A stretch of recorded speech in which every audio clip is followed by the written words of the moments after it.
Hi, I'm Mara McFalls. Welcome to Panasonic Presents Picture Perfect. Now, if you want to take a picture of me and you're that far away, you'd probably want to zoom in to get closer, right? But how do you get a great shot if I'm this close?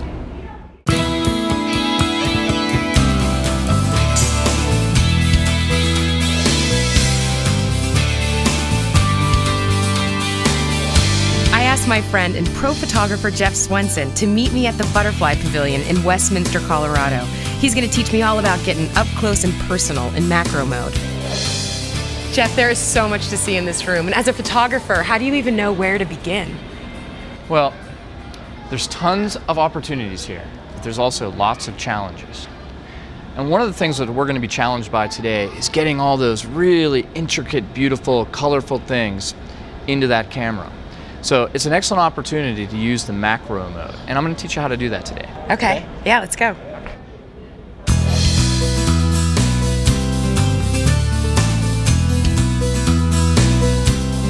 Okay, here's a great opportunity to show you why we're going to use the macro mode. Okay. Normally, if we had it on the automatic or the manual setting, and we stood way back, you can see how you can barely see all the small details of this thing. Now this flower is so beautiful that we want to use this camera to make things larger than life. So what we do is we switch over to the flower logo. Okay. Okay, and get right up in there. Oh, you're so close. You see how all the details come out? Oh, that's so dramatic too. So basically we filled the entire frame with all these fine little details of this flower. Macro is really the only way to do that. And this is a great place to use macro. In fact, all these things around here are perfect for macro. Okay. Let's go shoot some butterflies. Okay.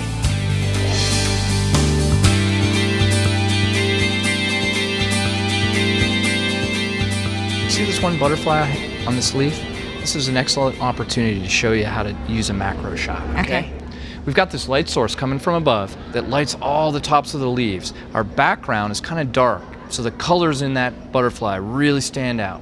Now, we got to be a little bit patient here because these guys sometimes fly away. Carefully put it on macro mode and slowly work your way up in there. Okay? Let's look at this shot. Okay. It's always important to take lots of shots, but for our purposes, you see how the detail and the color of this butterfly really stood out against the background? Yeah. The light source is from above, really brings life to that image.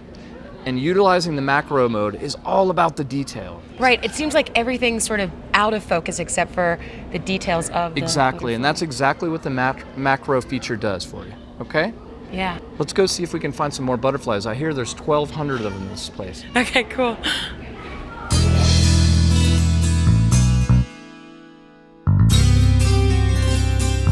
Look at this butterfly back here. Now you see how the background's really dark? And the butterfly sort of blends in with that tree branch. What I'm going to do is I'm going to keep it on macro mode, but I'm going to pop up the flash, okay? I'm going to get right in there. You notice when I used that flash on macro, it brought out a lot of the colorful detail in this particular butterfly that was sort of blending into the tree and the background. You don't even see that when you are just looking at the butterfly. It's almost hiding back there. Yeah. So what we did is we just used another quick feature, that pop-up flash, which also works on macro mode and really used it to our advantage and brought out those details. All right, let's go see what else we can find. Okay.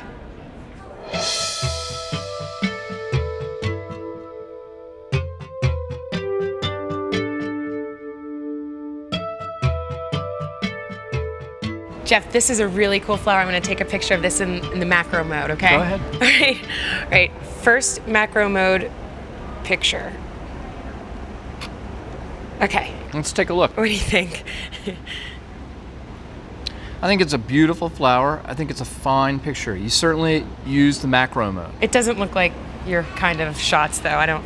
Mara, What am I doing wrong? all I would do here, once I've found this beautiful flower and I want to capture it, is maybe take a look at it from a bunch of different angles. Once you find something worth taking a picture of, look at it from all sorts of different angles. Okay. If you notice, you come right over here, and we have a darker background. Okay. You notice how the colors of that flower stand out much yeah. more? Let's shoot a picture from this angle and see if we see anything a little bit better. You notice how the background goes dark. Oh, And yeah. the flower really stands out, all the colors really come true. Let's look at that first picture. Now, you can Yeah. see that we're in a building. Yeah. One of the things we like to do is It's really busy in the background. well, we like to also imagine that maybe perhaps we're in a jungle and these are the flowers that are growing here. You know, you can hang these on the wall, nobody will ever know any different. Right. You're well on your way, though. Let's go look at some other things. Okay, I need more practice.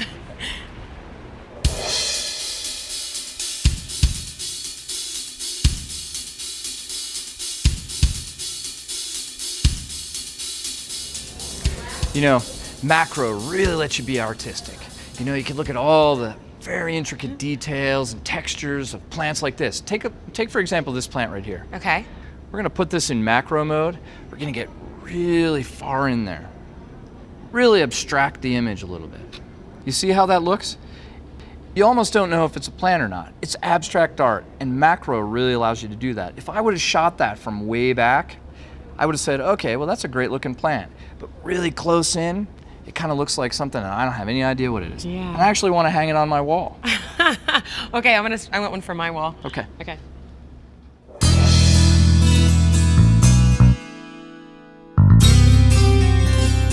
All right, Jeff, I want to get one of the shots where you're really close up and get that super cool detail. Oh, I love that. Okay, the favorite thing for me about macro is getting that abstract art shot. Macro is really great for taking small things and portraying them in a big way. A couple of things we talked about that I want you to think about though are the light, where the direction is, what your background's like. Sometimes the out of focus things are just as important as the in focus things in Right. portraying the details.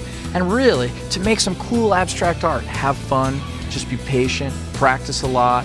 There's plenty of things at this place to shoot. So let's go shoot some more. Okay, let's go practice. When you're framing up a shot, pay as much attention to the out of focus areas as you do the in focus areas. A lot of times that which is out of focus helps draw the viewer's attention to what you want them to see. It's a lot like life.